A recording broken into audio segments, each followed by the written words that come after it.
Transcendence to Atma Swarupa, a Bhakti Vedantic study. So the term transcendence, as we all know, is etymologically derived from the Latin compound, which is denotatively used to describe a state of existence beyond the usual limits.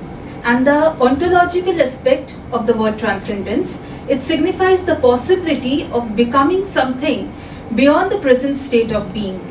Now, in the context of understanding the nature of the living entities or the Jivatma, this ontological approach inquires about the actualization of the potential to attain its Atma Swarupa or the essential nature. Now, the great Greek philosopher Aristotle explores the concepts of potentiality and actuality and argues that a being can possibly attain the completed state of something only because it always contains that potentiality lying dormant within itself, which is waiting to be actualized. In the course of exploring the process of actualization of the dormant potentiality within the Jivatma to attain the completed state of Atma Swarupa, my paper aims to focus on understanding the holistic dimensions of the human experiences in the development of the innumerable impressions or the samskaras of the repeated birth cycles, which results in the contamination of the levels of our consciousness. The urge for transcending to the completed state of our Atma Swarupa is latent within our consciousness. However, the intense provocations of the innumerable impressions in the material existence create an obstruction in this process, but the rich, matchless scriptural literatures authored by our great acharyas, Vaishnava acharyas, they offer a sublime discussion about the process of surmounting such material obstructions in order to reclaim the soul's original nature in its pristine relationship with the Supreme.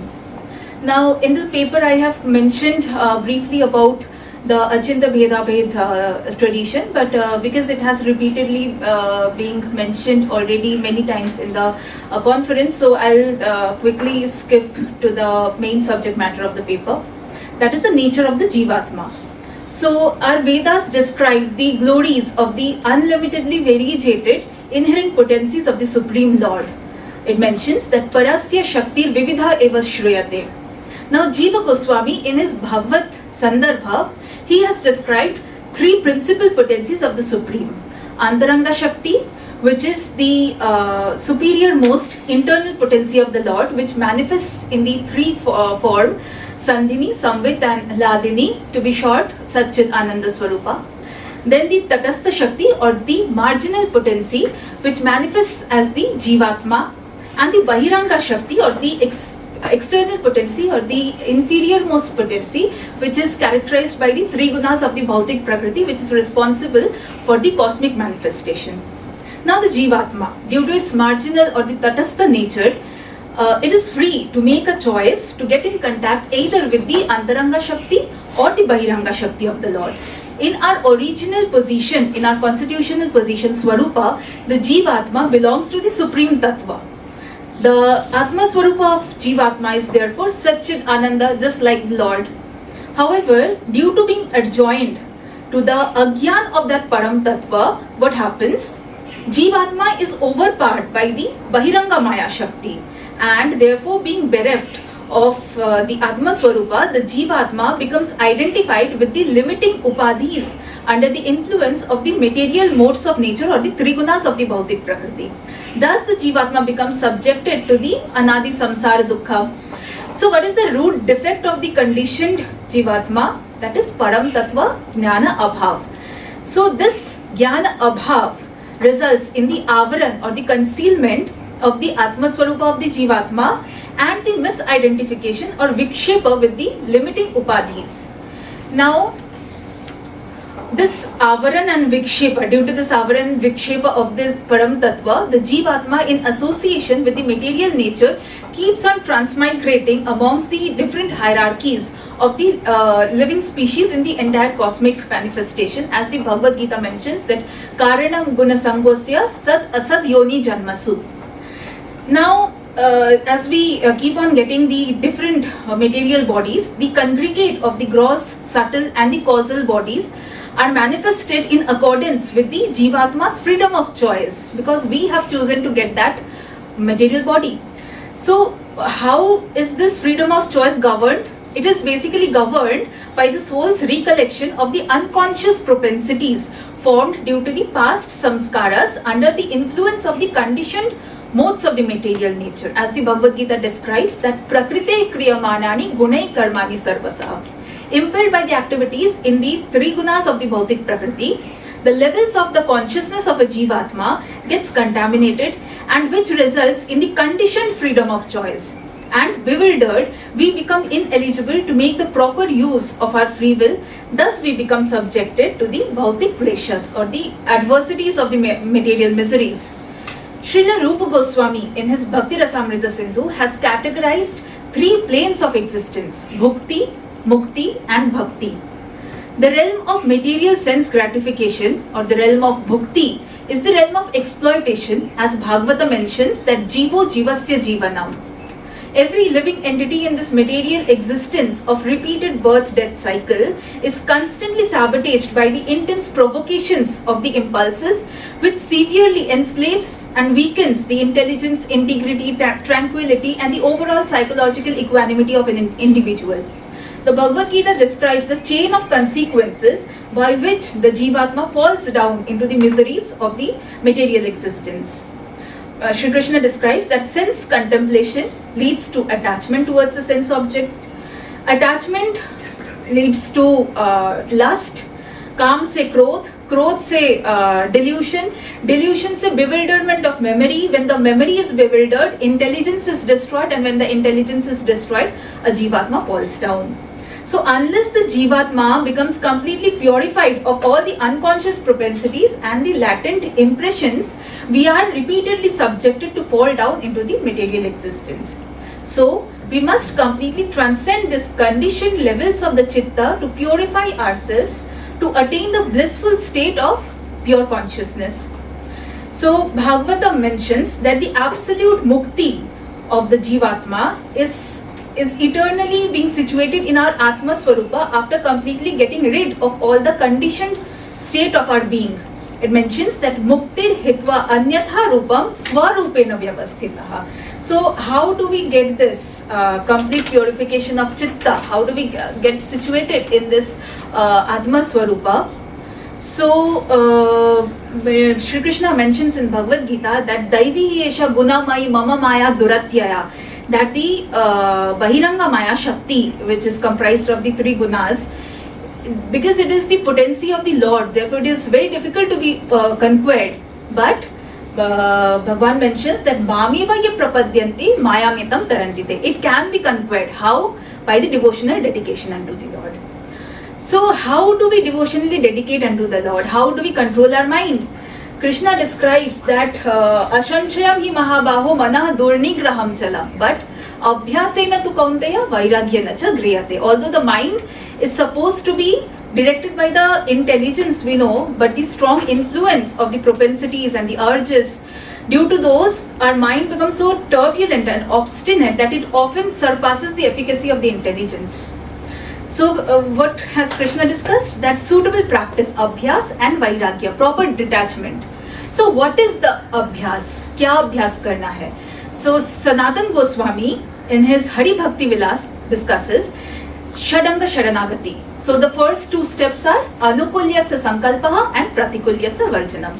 We will Sankalpaha, what is Anukul for Bhakti, and we will Varjan, reject कर देंगे उसको, which is pratikul for bhakti, which is hindering the path of our bhakti. So in this process we can move forward to the process of detachment. Now detachment क्या है? Rupa Goswami discusses that if we practice vairagya from the sense objects, but we do not practice detachment from the sense contemplation towards that object, that is falgu vairagya.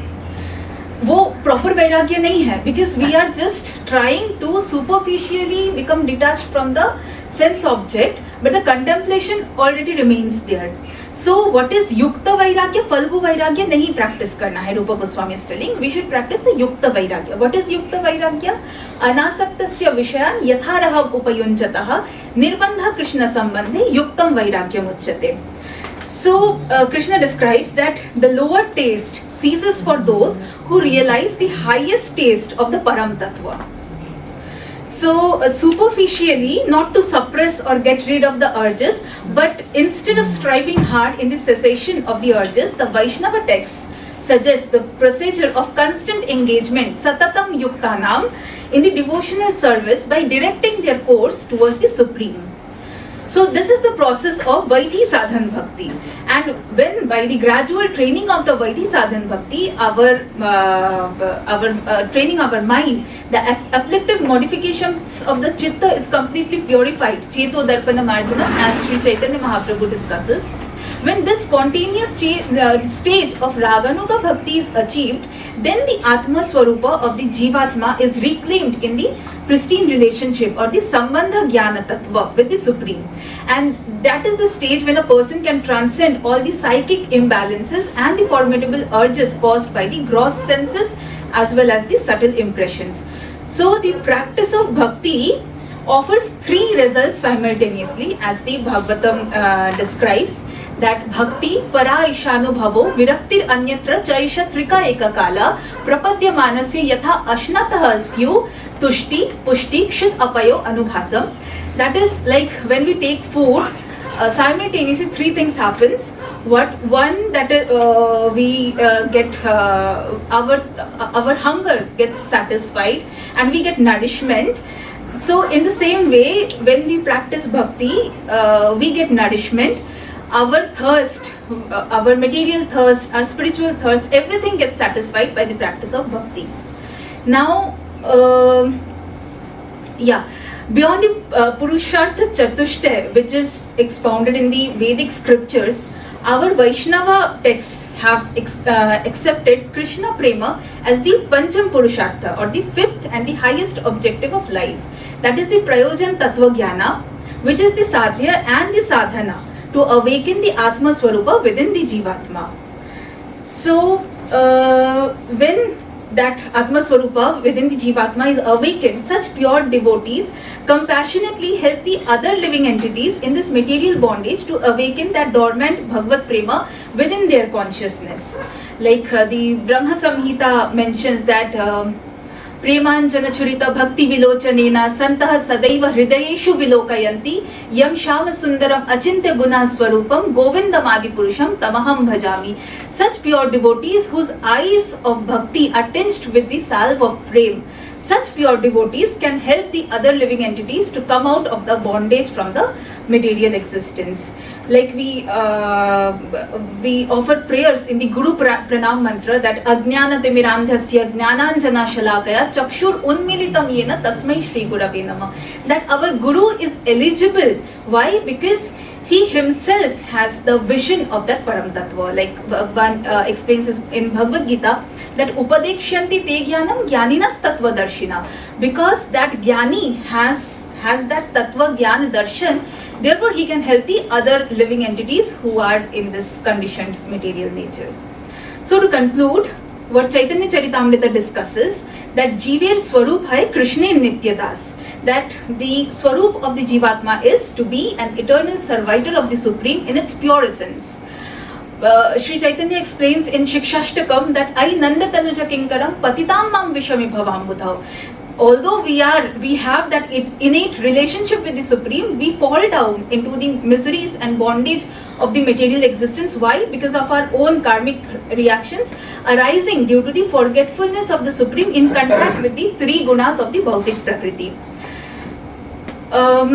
The soul, being eternally spiritual, has the virtue of the divine consciousness latent within, but due to its contact with the material modes of nature, the soul becomes conditioned. However, when it engages itself in the original essence of rendering the unalloyed service to the Supreme, the soul immediately regains all the spiritual qualities. This eternal innate nature dormant within keeps inspiring the Jivatma to ascend towards the transcendental inquisitiveness of the Param Tattva Jnana. the Srimad Bhagavatam states that as long as one does not inquire about the spiritual values of life, one is defeated and is subjected to the immense miseries arising from the ignorance. So in this contemporary society, we often find ourselves to be stuck into the mundane provocations, the chapala sukha of the momentary sense pleasures. But the sense gratification, we must be experiencing ourselves also, that sense gratifications do not endure for long, and we keep on changing back and forth in the position of altering our sense enjoyment. The living entities thus unable to attain that absolute perfection. So Srila Rupa Goswami discusses that when a Jivatma constantly engages in the selfless, unalloyed ahaituki bhakti, unalloyed devotion unto the Supreme, one is immediately freed from all the conditioned material designations. Like Sri Rupa Goswami states in Srila Bhakti Rasamrita Sindhu that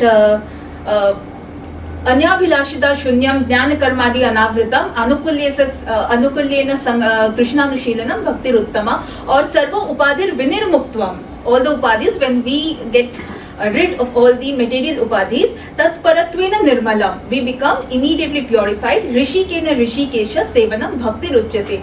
We engage all our senses in the service of the Lord of the sense, Rishikesha. So in this process, one becomes purified, and therefore I conclude that the quintessence of bhakti has the complete potential to deliver the mankind from the utmost nescience of the material darkness. Thank you.